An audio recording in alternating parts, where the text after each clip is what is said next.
Assalamu alaikum guys, welcome back. Let's get into it. Activists from the direct action group Palestine Action are facing what lawyers and human rights groups describe as an alarming escalation in state repression. From prolonged pre-trial detention to the use of counter-terrorism laws typically reserved for violent offenders, campaigners say the British government is criminalising dissent in an unprecedented way. I spoke to activists and their families, many of whom have spent months behind bars without conviction, to understand the motivations behind their actions and the personal cost of standing against Israel's weapons trade. Early one morning in August, I had 4 police officers come to my door with a search warrant for Zoe's bedroom. All of us were sent to prison and we were held on remand. So we got arrested, we got taken to the police station. I was remanded into custody for 9 months without trial. Ronnie, an Israeli dissident, was arrested after he took action against the Bristol headquarters of Israel's largest weapons manufacturer, Elbit Systems, in May 2022. He was imprisoned along with 8 other activists after an intervention by the Crown Prosecution Service to deny them bail. Palestine Action said this was the first time this had happened to their activists. During his trial in 2024, the judge denied him a series of legal defences which could have led to his acquittal. So I'm an Israeli dissident and I was born and raised there and have been active for decades now, basically, against a long list of Israeli violations, a long list of crimes, some of which are war crimes and crimes against humanity. We took action on Nakba Day, which was 15th of May, 2022, against the Elbit Systems headquarters in Bristol, UK. We were there for a few hours and then arrested. And what happened up until that point in previous such similar action is that activists would spend some time under police custody and then released possibly under bail condition. And at the time, we had also defenses in the law. I could later show up to the court and say, yes, I may have caused certain damage, but I did this in order to avert a greater damage. I may have caused damage, but I did this in order to save lives. And on and on. There are several defenses in the law. There used to be several defenses in the law. By the time that we had trial, and I'll get to that, we had no defenses left because the state has been acting in order to deny us these defenses. So after an action, we got arrested, but rather than being released on bail, which was the case up until that point, all of us were sent to prison and we were held on remand. We also speak to Claire Hinchcliffe, the mother of one of the Filton 18 prisoners, Zoe Rogers. Zoe was arrested under terrorism charges in connection with an action targeting Elbit's Bristol-based research hub in August 2024, along with 17 other activists. While the terrorism charges have been dropped, the Filton 18 have been repeatedly refused bail and have been held on remand for close to a year. In January, UN special rapporteurs wrote to the government raising concerns about the use of counter-terror legislation to prolong the detention and improve restrictions on activists. Early one morning in August, I had 4 police officers come to my door with a search warrant for Zoe's bedroom and the news that she was being held in a police station in Bristol. And they couldn't tell me any more than that. But what I did expect and what they told me was that I would get a phone call within 24 hours from Zoe. And that phone call never came, and it didn't come.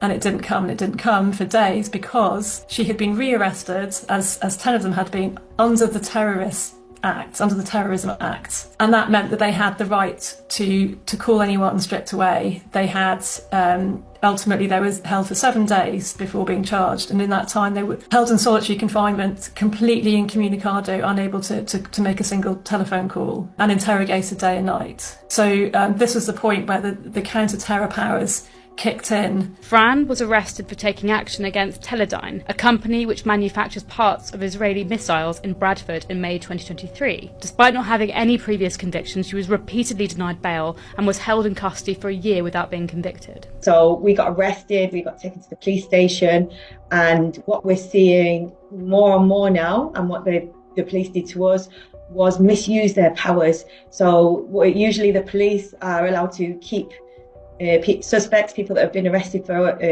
24 hours. They can only extend this in exceptional circumstances. They extended it, I'm not sure if it was for at least 48 hours, it might have been 72 hours, I don't remember. Either way, they extended that on very spurious reasons. Just want to stop right there and just want to say that, slowly your rights going to be taken away from you.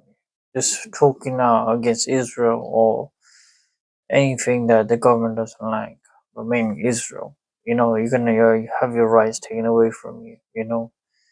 Like, you think about this, right? You're talking about a foreign country, and we're doing a demonstration against the genocide, and you hold up as a terrorist. How does that make sense? How does that work out? You tell me. It just shows you who the elites are, and they don't want you to talk about certain groups or ethnic groups. They also decided to strip search us with like a very spurious explanation. As far as I'm concerned, that was just a way to humiliate us, and it's quite typical. I'm sure almost everyone who's been arrested will tell you the same thing, that the police just treat anyone who's been arrested or detained just so badly.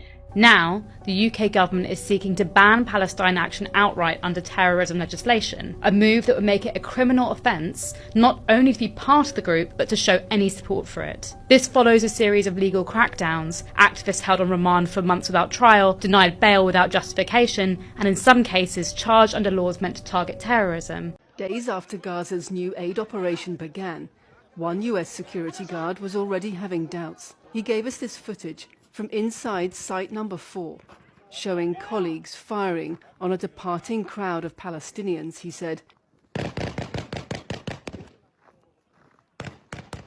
the former security contractor, who asked that we hide his identity, said his complaints were ignored. He said he witnessed several occasions when contractors shot at or injured Palestinians. Team leaders referred to Gazans as the zombie horde, he said, and instead of clear rules of engagement, had given this advice to contractors. You have the inherent right to self-defense. If there's anything that you feel uncomfortable with, shoot to kill and ask questions later.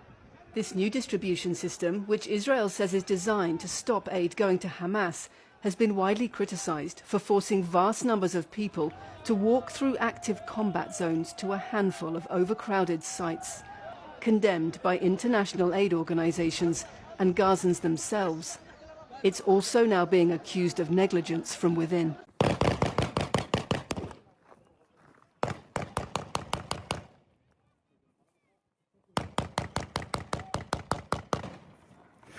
I think you hit one. TikTok south.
Dr. Jamal, So I'm gonna stop again and say that these are civilians. They're not bringing no harm to the soldiers.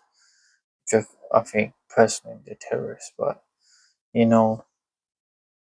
killing innocent people, waiting in line, throwing stun grenades, scaring the crap out of these people. I think that's the definition of terrorism. You're terrorizing these people. You got these mercenaries saying that, oh, I think you got him. The boy. Come on, man. The thing is like GTA or something. You can do what you want, but in real life, you can't do this. as you mentioned there, Egypt borders the Gaza Strip. Is Egypt taking in refugees from Palestine at all? And could Egypt be doing more to get aid into the country and to starving people? Because Rafah is on the border with Egypt. Since the beginning of the conflict, there is a number in the vicinity of 150,000 Palestinians from Gaza that moved to Egypt. Those are whether people who have relatives who live in Egypt or injured people who been moved to Egypt to receive medical care with the support family members. A number of around 150,000 Palestinians from Gaza are already now in Egypt, but allowing a massive migration of Palestinians to Gaza, this will be from Gaza to Sinai, this will be, I would say, Egypt contributing and participating in achieving the Israeli goal. Israel, and particularly this Israeli government, want to get rid of the largest possible number of Palestinians to make the territories of the Palestinians ready for maybe Israeli settlement, to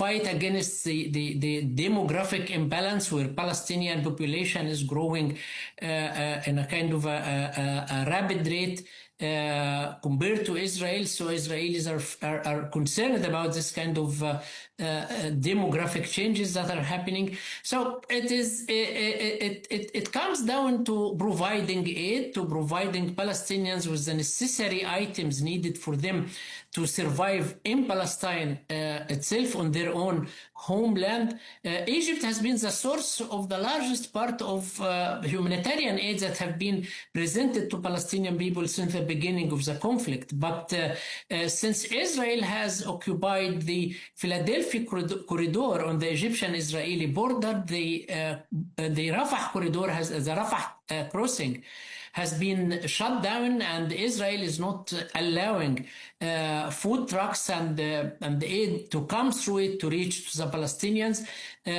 which caused a great reduction in the amount of humanitarian aid reaching to the Palestinian people. So, in one word, Egypt is ready. However, how the conflict is going, the Israeli policy of occupying the Rafah crossing from the other side and the Philadelphia road, all those things not allowing actually Egypt to continue doing what it has been doing since the beginning of the conflict, providing the Gazans with a great part of what is needed for them to continue. Alright guys, I'm going to end the video there.